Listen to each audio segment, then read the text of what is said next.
We're here today to mark another milestone in the state of Florida's support for the men and women of law enforcement. And yes, we've said from the beginning, we're a law and order state.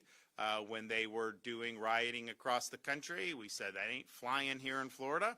When they were protesting against law enforcement and attacking law enforcement, and these politicians were doing that big charade years ago, you didn't see that here out of our office, certainly in Tallahassee. And we were very clear that we honor the people that are there, that are protecting and serving the public. And which is fine. And, you know, sometimes you got to stand up and speak truth, and you got to say the right thing at the right time. And I'm not saying that doesn't matter, but what's even more important than just the words are the deeds. And are you following through on the commitment to making sure that our communities are safe and that you have a strong culture of law and order?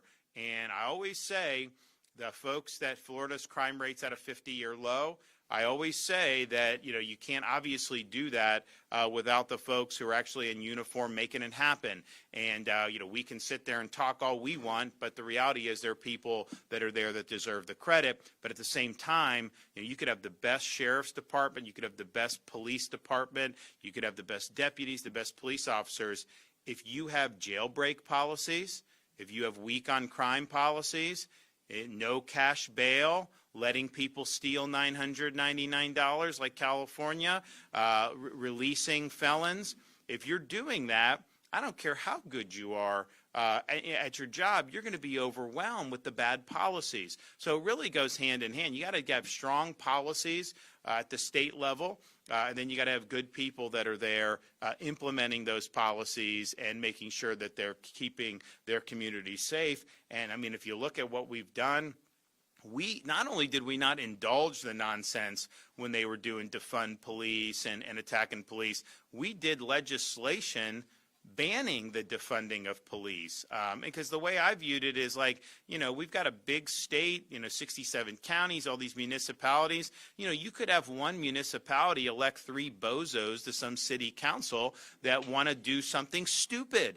And, you know, we're not going to let them cut off their nose to spite their face simply because the residents would end up having to deal with the consequences of that. So we have ways to make sure that that funding continues. We also made sure that if you are engaging in any type of mob violence, looting, rioting, any of those things, do not expect to be treated like they treat you in Portland. Well, they'll slap you on the wrist, put you back on the street, let you do it again. No, in the state of Florida, if you're rioting, if you're looting, if you're engaging in mob violence, you're going to jail, and we're going to hold you accountable, and that's what you have to do.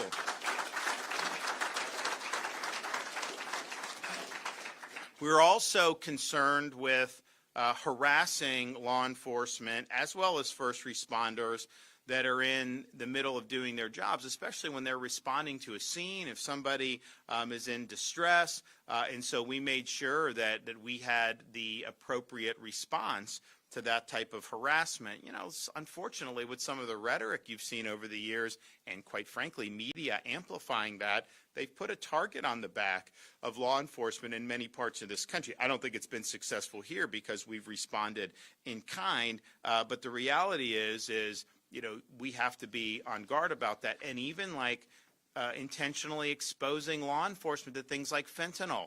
You know, if you just get this fentanyl residue on you, I mean, that's a major, major risk just then and there. So we actually were one of the first states to do anything about any of that.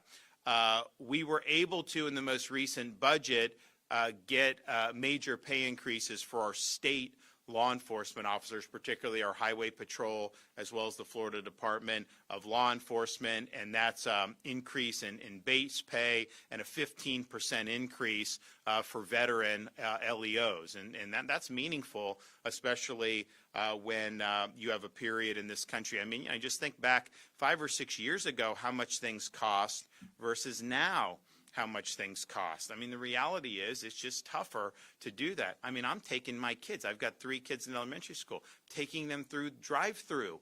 And it's like, get them something and like maybe a little thing for like my wife. And like all of a sudden, you know, it didn't like $20 anymore, $25. It's like twice that much. And that's just one example. You see it in everything you do now. So we want to make sure that we're able to, one, reward folks for good work, but also just recognize that that it's hard to keep up with everything that's happened. And we've done a lot of other things in that regard too, tax relief, a whole bunch of other stuff, and we're going to do, property tax relief, all these things that are very important, to help people make the most of their own lives.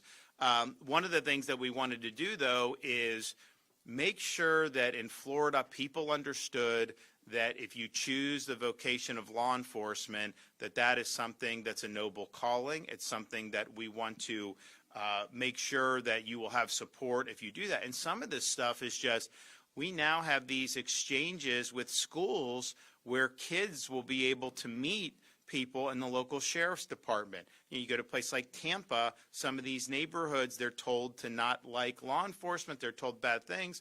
Well, okay, we'll go meet and go see for yourself, and then you make your own decision about what they're doing. And you know what it does? It opens their eyes. Oh, wow, I didn't know that. Oh, wow, yeah, look.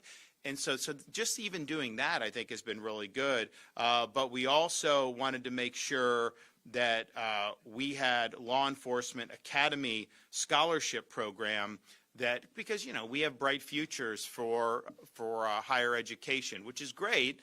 And if you think about the higher education in Florida, we have the lowest in-state tuition in America. It's about $6,300 on average to go to any state university, and we also have the #1 ranked public university system in America. And we have, I think now we have FSU, UF, USF, and then FIU is now on the top. So we have 4 of the top 50 public universities in the country, and all in different parts of the state. We have others that are now in the top 100 that are moving up, and yet first of all, if you have to pay the full $6,300, you could work a part-time job to it. But we have Bright Future scholarships, so that's 100% tuition, 75% tuition, depending on your grades and your scores, and that's really, really meaningful. We're proud of that, and I've protected that program.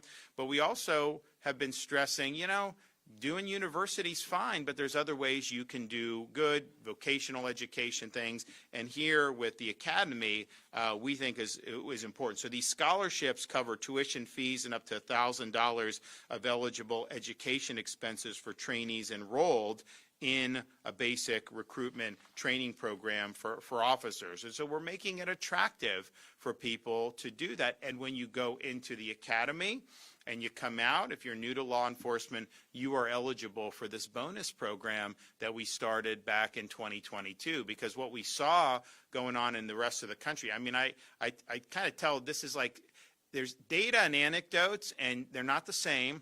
But when you get enough anecdotes and people say the same things and without coordinating, I kind of think, okay. And anytime I travel out of state during those times, people would come up to me in law enforcement and just be like, thank you for what you're doing. You're standing up for us. I wish I could go to Florida. Talk to police chiefs. Like all my officers want to move to Florida now. This, that, or the other thing. And so we saw an opportunity strategically, if they're not going to treat you well in Chicago, they're not going to treat you well in New York City, if they're not going to treat you well in some of these areas, you have an opportunity to come to Florida. And we have this bonus program, which serves as a little bit of an enticement, because you get a $5,000 bonus check after taxes, too, $5,000 after taxes. So that is a new recruit from within the state, because we want to facilitate young people to pursue law enforcement as a vocation, if that's what they want to do. But then also the transfers from other jurisdictions coming into a police department, a sheriff's department, or one of our state agencies, they're eligible for this bonus. So it's been really, really successful. And look, it's helpful to get the bonus, because obviously with the cost of everything that's happened, it's helpful and it's meaningful. It's not just a de minimis amount. It does matter. But I'd say even more than that. I mean, think about it.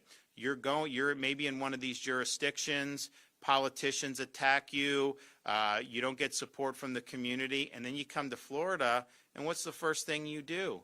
you get a $5,000 check, from the governor in the state of Florida. It's like, whoa, and then you're in communities. I mean, I don't even have to talk about Bay County. Obviously, you're supportive, right? But that's really true for almost every place in the state where there's an appreciation for the function that the people of law enforcement perform for them, and a realization that you're not going to have safe communities if you're attacking law enforcement or defunding police or any of that stuff. So I think just from a morale perspective, I think the bonus has been really, really good. And, I haven't talked to everyone that's come under this program, but I've talked to enough. If you've come from other states, morale's better here. Where you're at. It's better in Bay County than it is, in some of these urban police departments where they're being treated poorly, and that's meaningful. People want to know that they've got support. So today we're here to announce that we've reached yet another milestone in our recruitment bonus program. After today's awards, we will have awarded over 9,400 bonuses throughout this program. That's 5,000 smackers a pop. And in addition to the checks, we're going to hand out some checks today. We also have another 734 more in the mail and that are on their way to LEOs throughout the state of Florida. We've had about 2,000 recruits of that 9,400 come from other jurisdictions outside of the state of Florida. And then the bulk of them, as I mentioned, are the younger people who are getting their first job in law enforcement. So that's a great way to start for them as well. So the total awarded under the program has been about $63 million. We had to fight a little bit with the legislature on this. I think the Senate was supportive. The House's initial budget zeroed this out, and we had to fight to do it. I don't know why we would even have to fight over it. Don't mess with success. Just do it and kind of ride the train. So this was something that I think had universal support amongst our law enforcement agencies and